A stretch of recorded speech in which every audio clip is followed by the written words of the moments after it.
Narito na ang mga trending na kwento sa mundo ng social media. Mungkahing pagkakaroon din ng aircon para sa mga bisita sa isang LTO branch, viral. Bride na sumakay sa jeep dahil sa matinding pagbaha sa Pangasinan, usap-usapan sa social media. At isa pang bride na muntikan namang mabagsakan ng props habang naglalakad papasok ng simbahan, niligtas ng production staff. Guro na naprank ng AI-generated greetings ni Dwight Ramos noong Teacher's Day, nakatanggap ng totoong video greet mula sa idolo. Eli Buendia, nilinaw ang tamang pagbigkas ng kanyang apelido. At sa trending showbiz balita, Janine Berdin, featured sa billboard ng New York Times Square.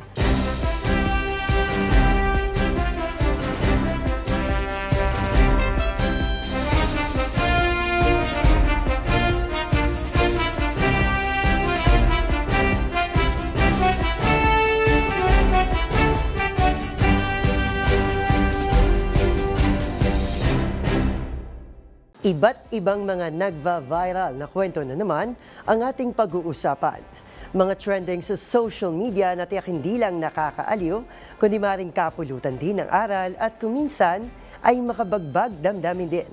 Kasama buong pwersa ng DZRH TV, ito ang TNVS, Trending and Viral Show. Nakahandang kumpletuhin ang buong kwento. Masaya, malungkot o isyong pambayan man yan. Sagot na namin ang inyong tanghalian. Ako po ang inyong lingkod, Arnold Herrera ng DZRH TV, una sa Pilipinas, una sa Pilipino.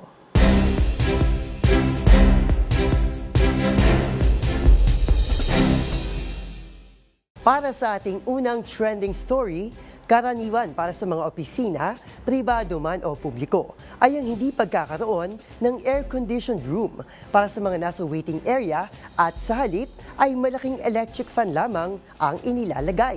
Kaya naman, napaviral ang isang hinaing ng isang bisita sa suggestion box ng isang LTO branch office na dapat daw sana ay sila din ay naka-aircon, bagay na sinang-ayunan ng netizens. Ang buong detalye sa report ni Dustin Bayog. Isang relatable suggestion note ang iniwan ng isang hindi kilalang bisita sa isang branch ng Land Transportation Office o LTO. Sa social media forum app na Reddit, ibinahagi ng uploader ang nakita nitong note kung saan nakalagay rito na kami nagbabayad, dapat kami ang naka-aircon. Isang Reddit user naman na nag-share nito sa Reddit at nagpayag din ng pagkadismaya sa mga serbisyo na kailangan tiisin ng mga tao sa kabila ng pagbabayad sa mga ito. Nag-viral naman ito sa naturang social media app kung saan maraming netizens ang nagsabi na may punto ang suggestion, lalo't karamihan sa mga opisina ay hindi air-condition ang waiting area. Kaya sa maraming pagkakataon ay tinitiis na nga mahabang pila, ay abala pa ang mainit na panahon at nagtitiis sa isang malaking electric fan. Samantala mayroon ding netizen na nagmungkahi sa mas lalong paggamit ng digital transactions upang maiwasan na pag-ipon ng maraming tao sa pila, gayong hindi naman umaayos sa mga infrastructure projects. Para sa DZRH TV, ito si Dustin Bayog, una sa Pilipinas, una sa Pilipino.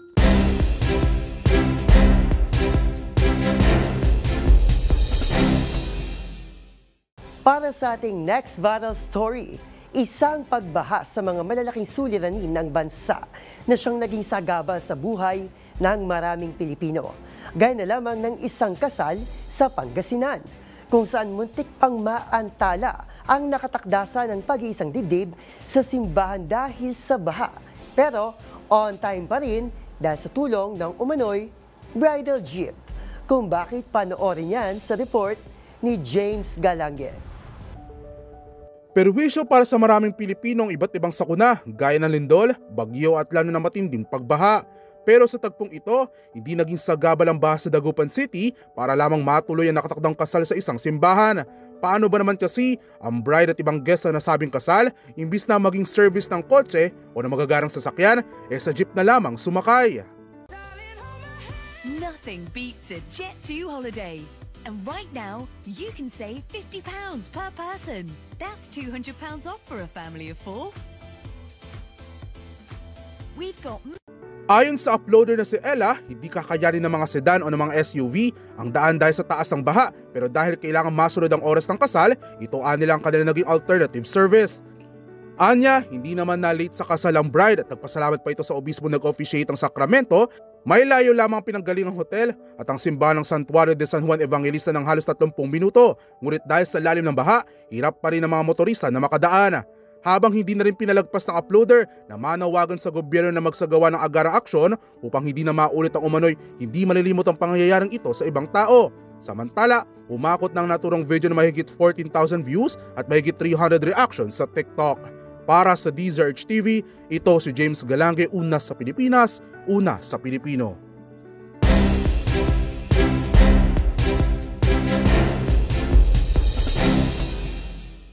Sa ating next trending story, maliban sa pagpapalitan ng matamis na I do sa harap ng altar, isa pa marahil sa most awaited moments ng lahat ay ang grand entrance ng bride.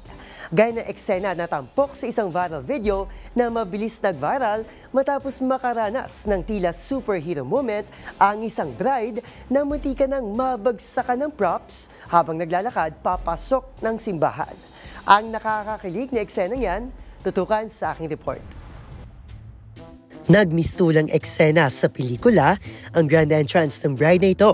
Ilang sandali bago ang kanyang kasal matapos sagipin ng isang production staff na nag-ala Superman. Batay sa video, maririnig ang direktor na minamanduhan ng bride na maglakad ng diretsyo patungo sa pinto ng simbahan. Mukhang maayos ang lahat nung una nang biglang, "Sige, okay lang yan. Sige, diretso hanggang pintuan."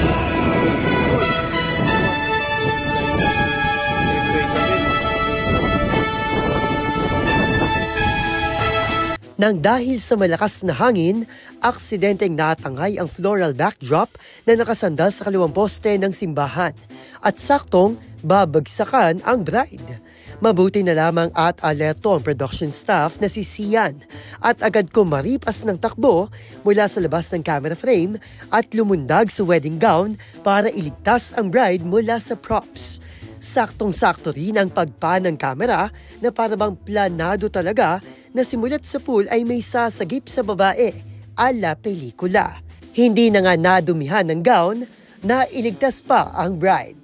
Sabi tuloy ng mga netizen na ito, parang si Kuya Superhero pa ata ang babago sa tinitibok ng puso ng bride. Nakatanggap din ng lalaki ng papuri mula sa kanyang kaindustriya dahil sa ipinamalas nitong dedikasyon sa kanyang trabaho.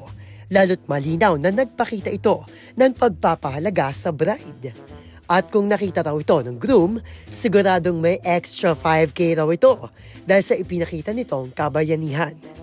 Dahil kasi sa ginawa nitong pagliligtas, may take 2 ang grand entrance ng bride. At higit sa lahat, walang nasaktan sa nangyari. Agad humakot ng higit 15 million views ang viral video sa Facebook. Para sa DZRH TV, ito si Arnold Herrera. Una sa Pilipinas, una sa Pilipino.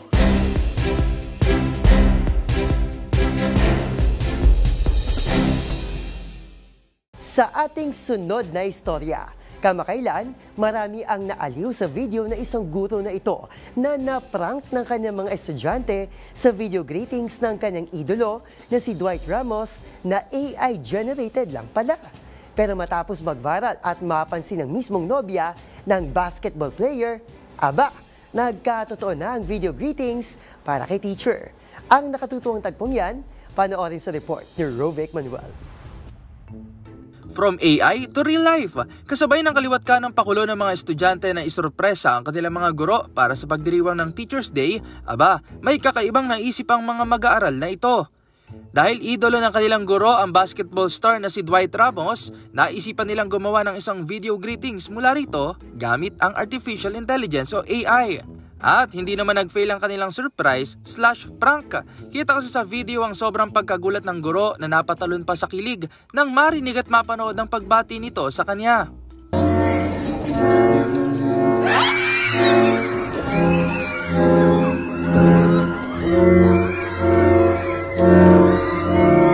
Agad na nag-viral ang video na yan sa TikTok kung saan mabilis rin itong nakita ng nobya ni Dwight, ang volleyball star na si Kiana D, at napakomment pa na pwede niya raw itong bigyan ng isang totoong bati mula kay Dwight. Dahil dyan, maraming netizens ang talagang nag-abang ng update sa uploader na si Ella. Pero hindi rin nagtagal, #DreamComeTrue, dahil agad na nag-send ng totoong video greeting si Dwight Ramos para kay teacher. Hi, Ma'am Zenin Eboho. God bless you always. Happy belated Teacher's Day. I hope to meet you soon.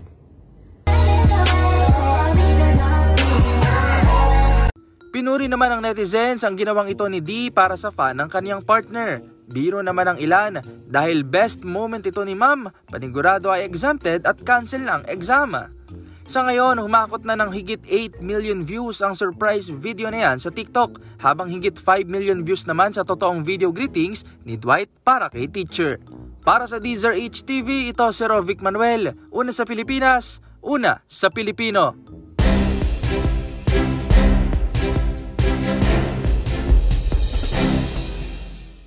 Ating next trending balita, tinuldukan na ni OPM artist Ellie Buendia ang pagkakalito Buendia, hindi Buendia. Sa isang maikling video, nilinaw ng Eraserheads frontman ang tamang pagbigkas ng kanyang apelido matapos itong pag-usapan sa isang sikat na podcast.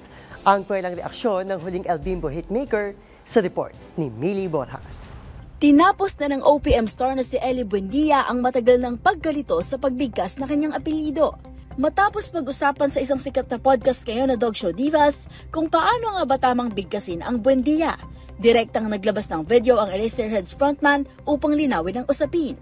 Sa nasabing video, sinabi ni Buendia na Buendia ang tamang bigkas, hindi Buendia na madalas gamitin ng mga pasahero at konduktor sa Makati. Aniya iyon ang tamang pagbigkas ng kanilang pamilya mula't mula pa, kaya't gusto niyang ituwid ang matagal ng pagkakamali. Ang tama bang pag-pronounce ang pangalan niya ay Ellie Buendia? Yun nga eh, that's the $1 million question. So again, Mr. Ellie, if you have time, please set the record straight and come to our pod. Yes, please send us an email. Guys, I'll save you the trouble. I'll save you the trouble of interviewing me. It's Buendia. I like Buendia. I don't like Buendia. It's always been the way my family, at least, pronounced our surname. So that's it. Ellie Buendia. Mabilis namang nag-viral ang kanyang sagot at nagpasalamat ang mga netizen na matagal nang nalilito sa pagbigkas ng Buendia. Makakatulog na ako. Finally, nasagot na. At sabi ko na nga ba, yan ang ilan sa mga nakatutuwang komento ng mga Filipino online. Samantala, ang kalsadang kilala bilang Buendia Avenue sa Makati ay binuo mula sa pangalan ni Nicolas Buendia, isang katipunero at isang senador. Ito ay opisyal na pinangalan ng Hilpuyat Avenue noong 1982, pero para sa marami, Buendia pa rin ang tunay na iconic. Para sa Deezer HTV, ito si Millie Borja, una sa Pilipinas, una sa Pilipino.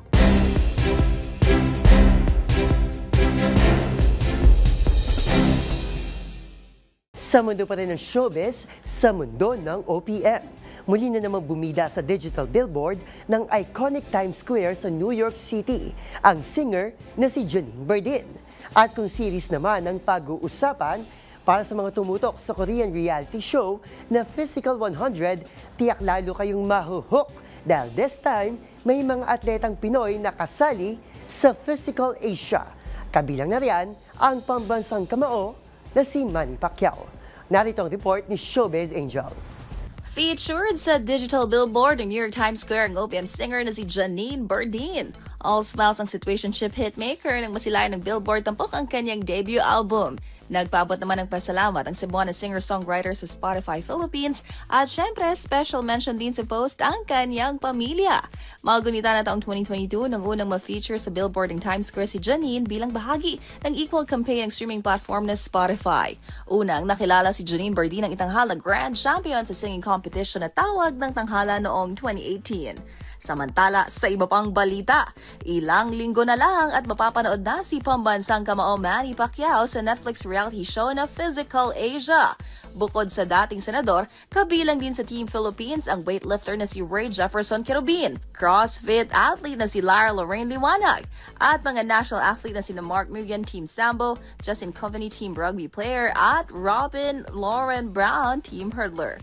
Sina Pacman makaharap ang iba pang atletang kinatawan ng South Korea, Japan, Thailand, Mongolia, Turkey, Indonesia at Australia. Mapapanood ang spin-off ng South Korean reality TV competition Physical 100 na Physical Asia simula October 28. Para sa DZRH TV, ito po ang inyong Showbiz Angel, una sa Pilipinas, una sa Pilipino.